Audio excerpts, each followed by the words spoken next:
The safety of our students and staff is our top priority in Wayne Westland Community Schools.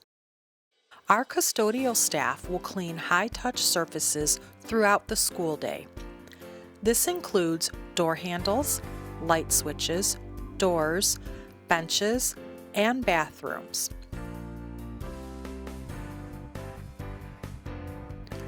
There are PPE kits in each classroom and sanitizing stations throughout the schools. Plexiglass shields have been installed in designated areas like the main office, library, and counseling office. There is signage throughout all of our schools to remind students, staff, and visitors of the safety protocols.